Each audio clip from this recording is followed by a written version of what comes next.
नमस्कार, Asian public TV में आपका स्वागत है। मैं हूं डॉक्टर शिशिर उपाध्याय।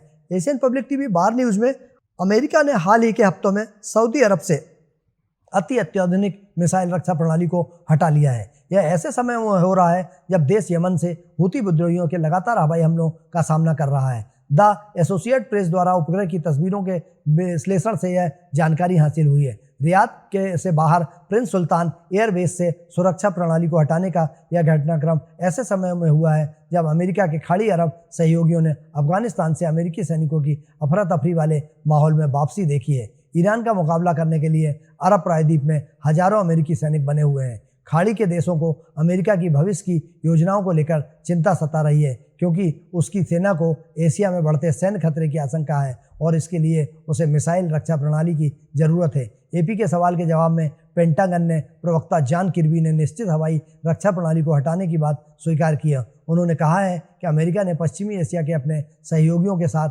व्यापक और गहरी प्रतिबद्धता बनाए रखी है।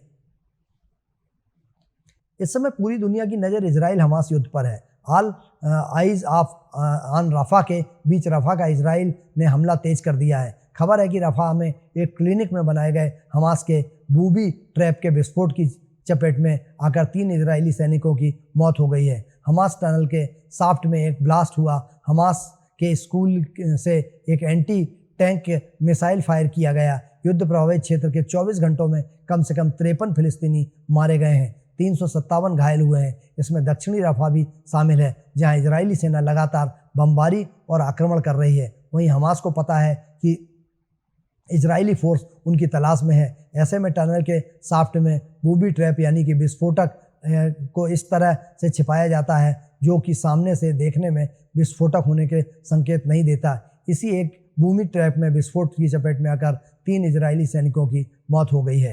एक यानी यूनाइटेड नेशनल रिलीफ एक वर्क एजेंसी के स्कूल में ब्लास्ट हुआ है, जिसमें एक मस्जिद और एक क्लिनिक भी मौजूद था। वहीं से आईडीएफ की तरफ से दागा गया। इसके बाद कार्रवाई के दौरान 12वीं brigade combat team clinical tunnel के साल्ट में बनाए गए बूबी ट्रैक के में 2 धमाके हुए। इसमें से एक विस्फोटक में 3 सैनिकों की मौत हो गई।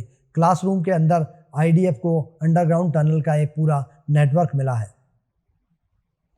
रूस यूक्रेन युद्ध को लेकर सबसे बड़ी खबर सामने आ रही है। राइटर ने सूत्रों के हवाले से बताया है कि पुतिन यूक्रेन युद्ध रोकने को तैयार हो गए हैं। राइटर ने 4 रूसी सूत्रों के हवाले से यह सनसनीखेज दावा किया है, जिसमें कहा गया है कि रूसी राष्ट्रपति व्लादिमीर पुतिन बातचीत के जरिए यूक्रेन में युद्ध को रोकने के लिए तैयार हैं, मगर शर्त यह है कि युद्धविराम के बाद यूक्रेन और पश्चिमी देश यदि कोई प्रतिक्रिया नहीं दें तो यह संभव है। पुतिन के करीबी 3 सूत्रों ने कहा है कि अनुभवी रूसी नेता के सलाहकारों में से एक ने छोटे समूह के सामने इस बात पर निराशा व्यक्त की थी। जेलेंस्की के साथ वार्ता को बाधित करने के लिए पश्चिमी देशों का हाथ था। पुतिन जब तब चाहें तब तक यह युद्ध को लड़ सकते हैं, मगर अब वह इसे लंबा नहीं खींचना चाहते।